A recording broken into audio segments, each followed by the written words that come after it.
Gus Dur, saya kenal dekat Gus Dur.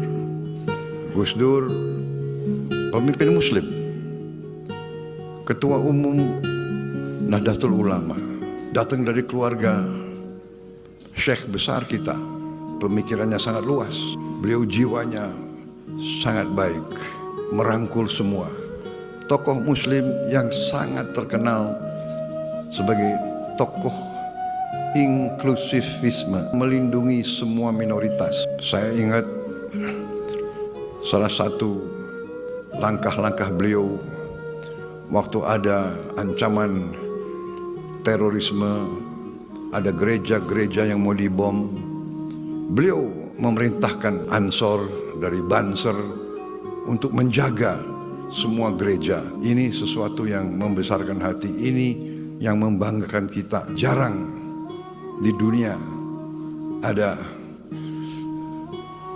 pemuda-pemudi Muslim pada saat hari Natal, pada saat Tahun Baru, pada hari-hari besar minoritas berdiri di depan tempat ibadahnya agama lain, menjaga supaya umat agama lain beribadah dengan tenang. Ini leadershipnya Gus Dur, dan itu pun pernah saya tiru, dan itulah kenapa Gus Dur ini sangat dihormati. Akhirnya diusulkan menjadi pahlawan nasional bangsa Indonesia.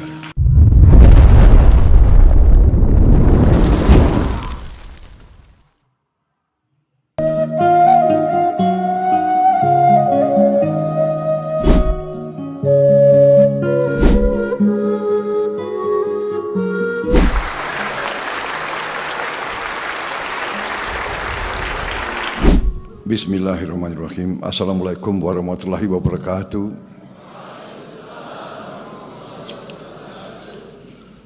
Yang saya hormati Wakil Grand Sheikh Al-Azhar Profesor Dr. Muhammad Abdurrahman Ad-Duaini, Rektor Al-Azhar Profesor Dr. Salamah Daud, serta seluruh pengajar, seluruh sivitas akademika dari Al-Azhar yang hadir, Duta Besar Republik Indonesia untuk Mesir, Dr. Lutfi Rauf, Duta Besar Mesir untuk Republik Indonesia, Yang Mulia Yasser Hashimi, Ketua Perhimpunan Mahasiswa Indonesia di Mesir, Saudara Razif Alif Al-Faiz, dan terutama yang saya banggakan dan yang saya cintai, para mahasiswa dan mahasiswi Indonesia di Universitas Al-Azhar Kairo, Mesir, yang hadir pada siang hari ini.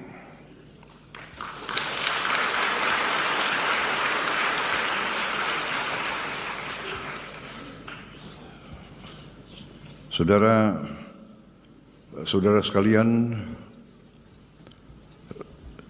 sungguh berbahagia saya dapat berjumpa dengan para mahasiswa dan mahasiswi yang sekarang sedang menuntut ilmu di Universitas Al-Azhar ini, suatu universitas yang sangat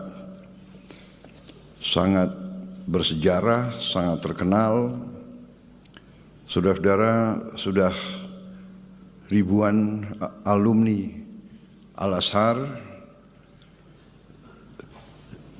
dari Indonesia, sudah banyak ulama dan pemimpin Islam di Indonesia pernah belajar di sini.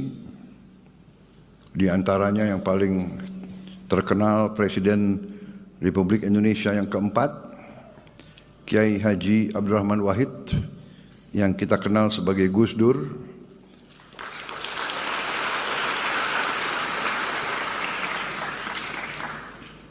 Menteri Agama Republik Indonesia pada Kabinet Pembangunan ketujuh, Profesor Dr.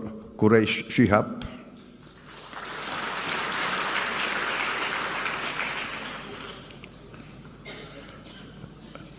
tokoh besar Nahdlatul Ulama yang pernah juga menjadi Rois Am, Kiai Haji Ahmad Mustofa Bisri, Gusmus,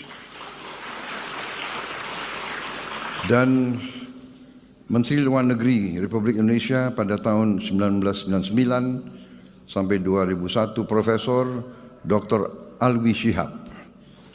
Dan saya kira masih banyak lagi tokoh-tokoh dan pemimpin-pemimpin kita, pemimpin Indonesia dari berbagai kalangan, dari berbagai organisasi yang adalah lulusan Al-Azhar. Saya hadir di Mesir ini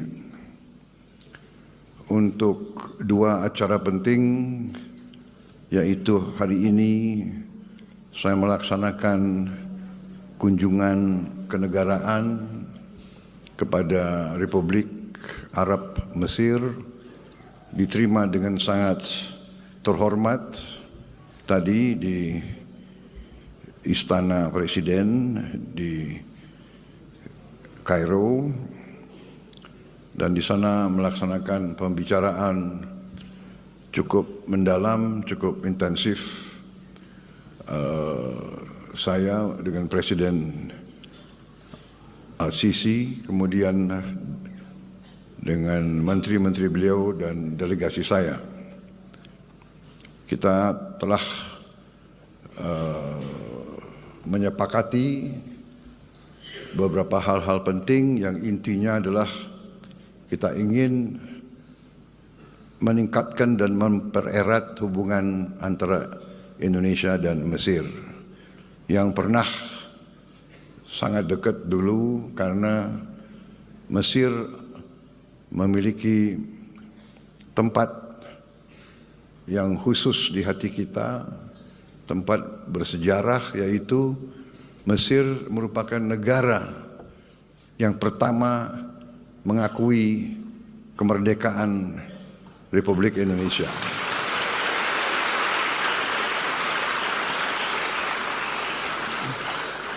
Tanpa ragu-ragu, tanpa berpikir, begitu kita proklamasikan kemerdekaan kita, Mesir negara yang pertama mengakui kita, dan akhirnya beberapa negara lain yang ikut mengakui kemerdekaan dan kedaulatan bangsa Indonesia. Kemudian dalam perjalanan, pemimpin Mesir waktu itu Presiden Jamal Abdel Nasser dan pemimpin Indonesia Presiden Soekarno menjadi sangat dekat karena sama-sama menjadi pelopor dibangunnya gerakan non-blok, non-aligned movement yang ingin mempersatukan negara-negara berkembang, tidak mau ikut blok manapun, tidak mau ikut blok barat, tidak mau ikut blok timur, berada di tengah, menghormati semua negara, semua bangsa, semua ras. Itulah pendirian pemimpin-pemimpin kita waktu itu, dan itulah tradisi yang hendak kita teruskan, tradisi bangsa Indonesia. Dan itulah juga yang saya canangkan, bahwa saya akan meneruskan dan mempertahankan sikap ini, bahwa bangsa Indonesia adalah bangsa yang menghormati semua bangsa-bangsa di dunia, menghormati semua negara-negara, tidak mau terlibat dalam permusuhan dengan siapapun, tidak mau terlibat dalam fakta-fakta militer, selalu menganjurkan jalan damai, selalu menganjurkan musyawarah, selalu menganjurkan jalan tengah, selalu menganjurkan kolaborasi, kerjasama, bukan konflik. Itu sikap yang saya canangkan dan itu yang saya jalankan, tidak hanya dalam politik luar negeri, tapi juga dalam politik dalam negeri yang saya jalankan selama ini. Saya menyampaikan bahwa di abad ke-21 ini dunia semakin kecil, teknologi semakin canggih. Teknologi sekarang begitu canggih, dapat memberi banyak kemudahan kepada manusia, tapi pada saat yang sama teknologi dapat juga dengan mudah menghancurkan manusia. Ini yang kita lihat sekarang. Saudara-saudara sekalian, para mahasiswa-mahasiswi, tentunya selalu saya menyampaikan hal ini karena saudara-saudara adalah bagian dari masa depan bangsa Indonesia. Kalian adalah anak-anak kita yang akan meneruskan perjalanan bangsa kita, bangsa Indonesia. Karena itu sangat penting saudara-saudara belajar dengan baik, belajar dengan tekun, belajar dengan benar. Dan saya berterima kasih, saya bersyukur saudara-saudara memilih belajar di Universitas Al-Azhar, universitas yang sangat bersejarah, universitas Islam yang mengajarkan pelajaran Islam yang damai, pelajaran Islam yang sejuk, pelajaran Islam yang moderat, pelajaran Islam yang tidak mengajarkan kebencian, pelajaran Islam yang tidak mengajarkan saling mencari kesalahan, tapi saling mencari titik-titik temu. Marilah kita bekerja sama satu dengan lain, bekerja sama dengan semua bangsa, bekerja sama dengan semua agama lain, bekerja sama dengan semua suku, semua ras, karena kita memiliki cita-cita dan kepentingan yang sama. Kita ingin mencari hidup yang baik di dunia ini. Hidup yang baik di dunia ini artinya hidup yang lepas dari ketakutan, lepas dari ancaman. Kita harus menjaga kondisi keadaan perdamaian, karena yang paling utama kita harus menjaga keamanan dan keselamatan seluruh umat, keselamatan kita sendiri, keselamatan keluarga kita, keselamatan masyarakat kita. Hanya dengan itu kita bisa meraih apa yang menjadi cita-cita setiap manusia, yaitu hidup dengan aman, hidup dengan baik, hidup menjalankan kebaikan menurut ajaran agama kita masing-masing. Ini sangat penting saudara-saudara. Saudara sebagai anak-anak muda, harapan kita semua, kalau Al-Azhar pernah melahirkan seorang presiden, siapa tahu di antara yang duduk di depan saya suatu saat bisa juga menjadi presiden di Republik Indonesia yang akan datang. Tapi belajarlah dari contoh pemimpin-pemimpin itu. Gus Dur, saya kenal dekat Gus Dur. Gus Dur pemimpin Muslim, Ketua Umum Nahdlatul Ulama, datang dari keluarga Syekh besar kita, keluarga Tebu Ireng. Tapi beliau pemikirannya sangat luas, beliau jiwanya sangat baik, beliau merangkul semua. Beliau menjadi tokoh, saya kira tokoh Muslim yang sangat terkenal sebagai tokoh inklusivisme, tokoh yang melindungi semua minoritas. Beliau pemimpin Muslim yang sangat dicintai oleh minoritas-minoritas lain.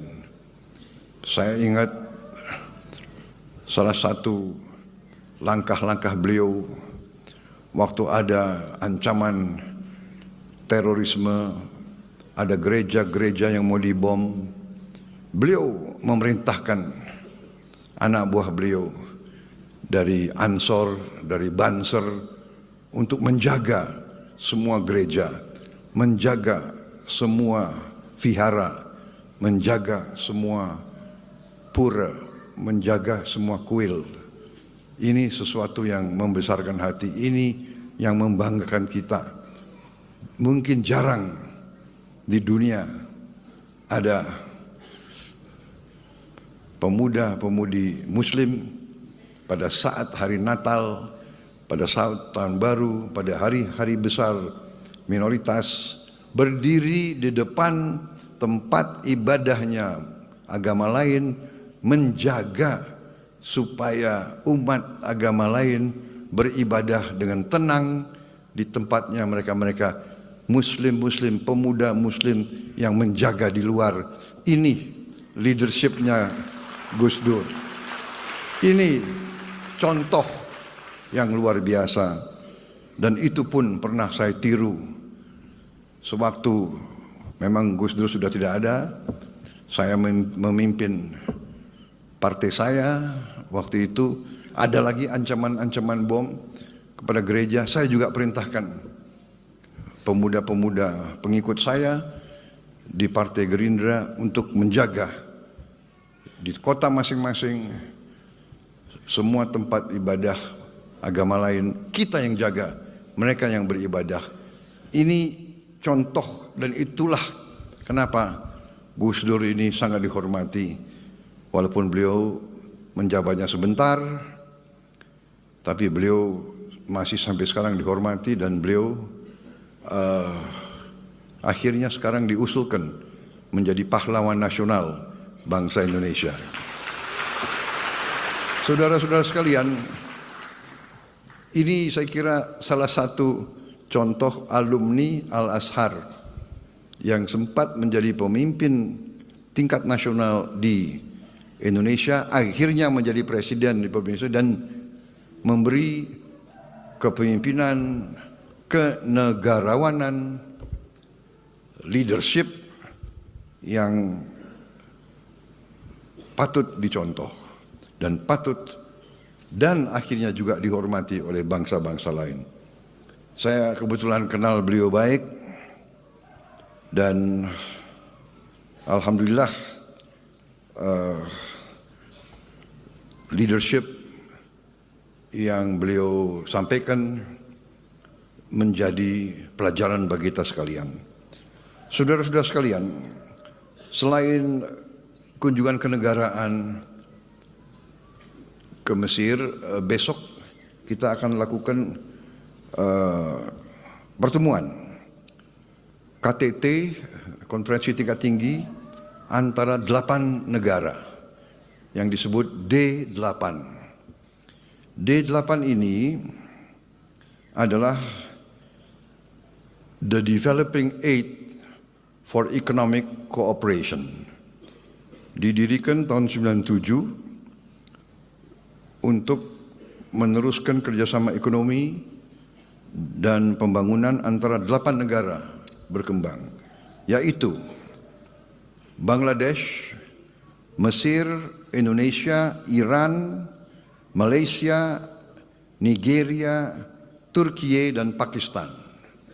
Ini kebetulan 8 negara Muslim yang jumlah penduduknya besar. Jumlah penduduknya mungkin semua negara ini jumlah penduduknya di atas 100 juta.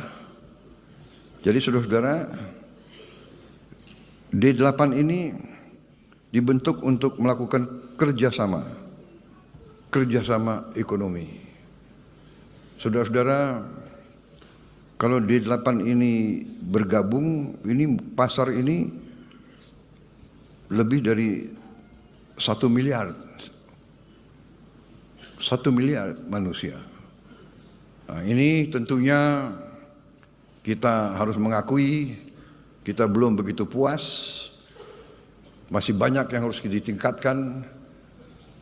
Banyak yang harus kita cari bentuk-bentuk kerjasama. Dan untuk itulah besok kita akan bertemu lagi, dan besok sesudah itu tahun depan ketua D8 beralih ke Republik Indonesia. Jadi mudah-mudahan kita bisa berbuat yang baik. Saudara-saudara sekalian, kita lihat keadaan dunia, keadaan kawasan saat ini penuh dengan ketegangan, penuh dengan konflik, penuh dengan bisa kita katakan peperangan. Kita prihatin apa yang terjadi di kawasan ini terhadap saudara-saudara kita di Palestina, tapi tidak hanya di Palestina, di tepi barat Palestina ya, di Gaza, tepi barat Palestina, di Lebanon, sekarang di Suriah, tapi juga di kawasan-kawasan lain, di Libya, di Sudan, di Yaman. Saudara-saudara, marilah kita selalu waspada bahwa kalau kita tidak rukun dan tidak bersatu, kalau pemimpin-pemimpin kita tidak arif, tidak bijaksana, ujungnya adalah yang terjadi adalah perpecahan. Dan bila pecah, bila tidak ada persatuan dan kesatuan, yang ada adalah kelemahan. Dan kalau lemah, tidak dapat melindungi dan menjaga keselamatan rakyatnya. Saya kira ini pelajaran yang sangat penting bagi kita. Saudara-saudara, para mahasiswa-mahasiswi, belajarlah dengan tekun, belajarlah dengan baik, jadilah wakil-wakil Indonesia dengan baik. Jangan memalukan kita. Belajar dengan baik.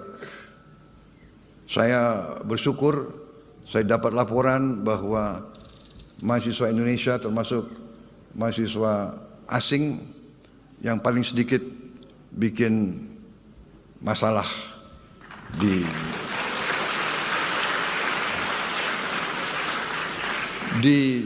Al-Azhar dan di Mesir. Mudah-mudahan laporan ini benar adanya. Jangan hanya nggak enak sama Presiden Republik Indonesia disampaikan laporan-laporan yang bagus. Tapi tadi Presiden Al-Sisi juga mengatakan tiap kali lihat wajah orang Indonesia di Mesir, beliau selalu lihat wajah yang baik, wajah yang gembira.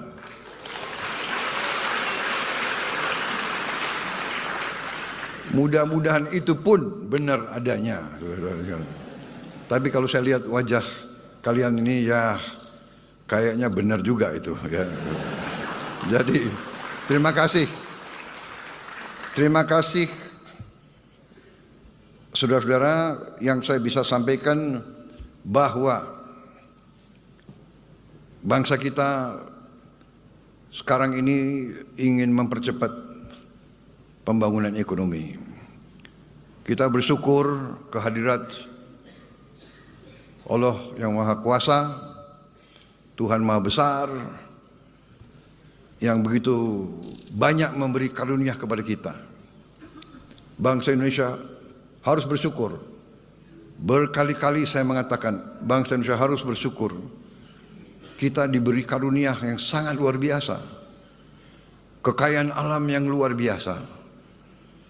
Saya sudah diberi angka-angka tersebut. Kita memiliki tambang-tambang strategis, mineral-mineral kritis, tanaman-tanaman yang sangat banyak ragamnya.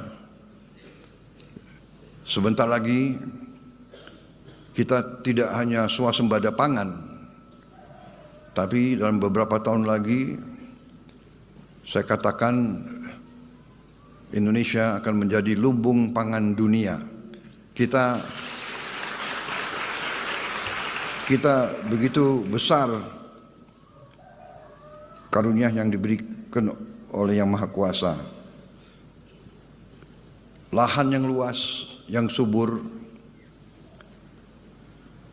ketersediaan air yang cukup, juga 3/4 wilayah negara kita adalah dari laut. Kita memiliki cadangan ikan kedua terbesar di dunia. Kita memiliki panjang pantai ketiga terpanjang di dunia. Artinya kita bisa punya puluhan juta hektar tambak-tambak ikan, tambak udang, tambak lobster, tambak kepiting. Kita akan menjadi eksporter yang paling utama di bidang ikan dan protein untuk dunia, saudara-saudara sekalian. Saudara-saudara sekalian, semua karunia ini percuma kalau tidak bisa kita kelola dengan baik. Karena itu saya bertekad, mandat yang diberi kepada saya oleh rakyat Indonesia, saya dipilih oleh rakyat Indonesia, saya disumpah di hadapan rakyat dan di hadapan Yang Maha Kuasa. Saya disumpah untuk menjaga undang-undang dasar kita, menjalankan semua undang-undang. Karena itu saya bertanggung jawab untuk menjaga dan mengelola semua kekayaan kita untuk bisa dinikmati sebesar-besarnya oleh seluruh rakyat Indonesia. Bukan segelintir. Saudara-saudara sekalian, kita bangga GDP kita, produk domestik bruto kita tumbuh dengan pesat. Tumbuh dengan pesat di tengah ketidakpastian dunia. Tetapi kita menyadari bahwa pertumbuhan itu belum merata. Bahkan sebagian rakyat kita masih berada dalam keadaan yang memprihatinkan. Mereka masih bisa kita golongkan dalam keadaan yang miskin. Ini tekad saya, pemerintah saya. Kami ingin berjuang sekeras mungkin untuk menghilangkan kemiskinan dari bumi Indonesia.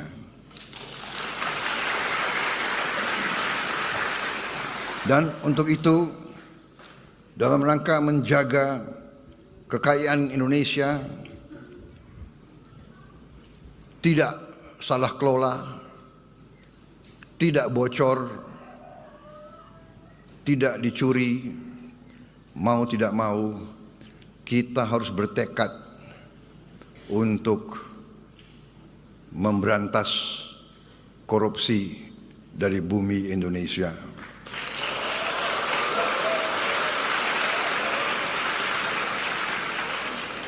Memang banyak yang mengejek Prabowo Subianto. Saya memang sudah biasa diejek. Dari dulu saya diejek. Dari dulu saya difitnah. Sekarang pun mereka tidak percaya. Apa iya kemiskinan bisa dikurangi? Ya kan? Saya mau bikin program memberi makan untuk semua anak Indonesia pun diejek. Pun ada yang tidak setuju. Sampai sekarang ada profesor-profesor yang pintar-pintar kok nggak setuju. Heran saya. Profesor pintar atau bodoh, saya nggak tahu itu.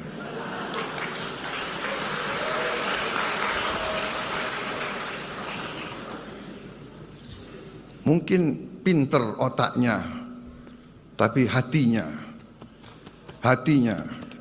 tidak bisa merasakan kalau anak-anak itu, kalau anak lapar ke sekolah itu bagaimana caranya, dia tidak bisa merasakan. Itu saudara-saudara, saya tidak ragu-ragu, nggak apa-apa saya diejek. Saya yakin saya berada di atas jalan yang benar. Saya yakin rakyat Indonesia mendukung saya. Saya akan teruskan program ini.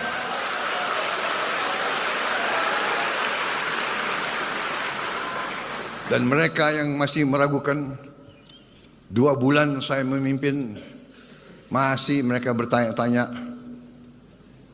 saya sampaikan, sabar sedikit, saya baru menjabat 2 bulan. 2 bulan, ya kan? Anda sudah hitung berapa koruptor yang sudah ditangkap?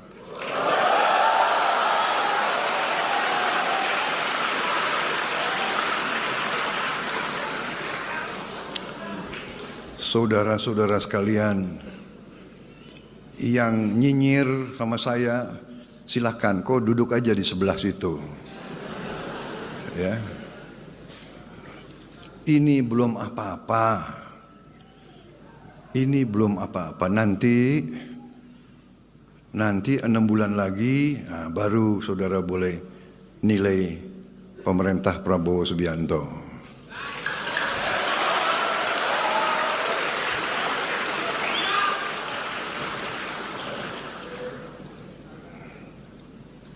Saya merasa bahwa kalau sudah dipilih oleh rakyat, kalau sudah disumpah di hadapan Yang Maha Kuasa, tidak perlu ragu-ragu.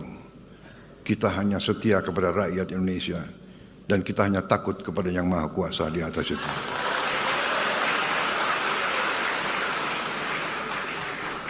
Saya dalam minggu-minggu ini, bulan-bulan ini, saya dalam rangka memberi, apa istilahnya itu, memberi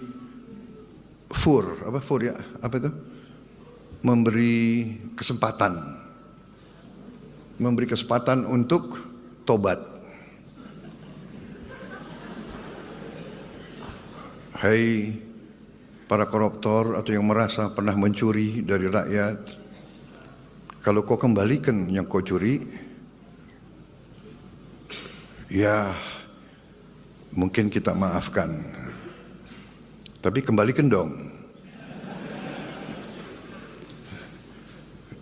Nanti kita beri kesempatan.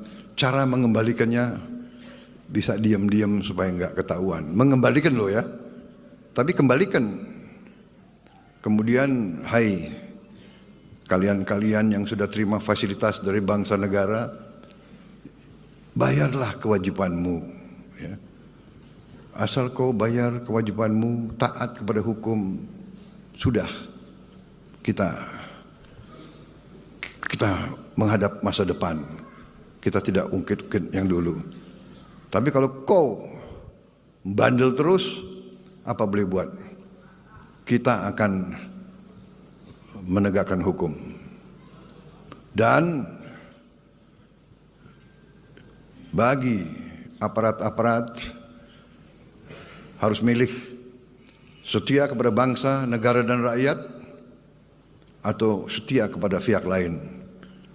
Kalau setia kepada bangsa, negara dan rakyat, ayo. Kalau tidak, percayalah, saya akan bersihkan aparat Republik Indonesia.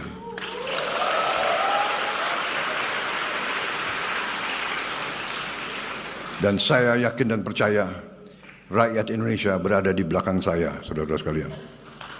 Saya kira itu yang saya ingin sampaikan. Anak-anakku, belajar yang baik, belajar yang tekun, buatlah yang terbaik untuk bangsa, rakyat, dan negaramu. Raih ilmu untuk bangsa, berbuat baik untuk rakyat. Itu pesan saya. Terima kasih atas kesempatan ini. Saya bisa tatap muka dengan saudara-saudara. Saya bisa bicara langsung kepada kalian. Tidak gampang sekolah di negara orang, jauh dari keluarga. Saya percaya saudara tabah, teguh, dan teguh, tegar menghadapi kesulitan-kesulitan. Selamat belajar, selamat berjuang, Duta Besar, atase pendidikan, pantaulah keadaan anak-anak kita yang punya kesulitan, ya. Saudara-saudara, nanti saya akan minta laporan dari Duta Besar, ya, kondisi mereka dan bagaimana kita bisa lebih membantu mereka di sini. Terima kasih. Wassalamualaikum warahmatullahi wabarakatuh.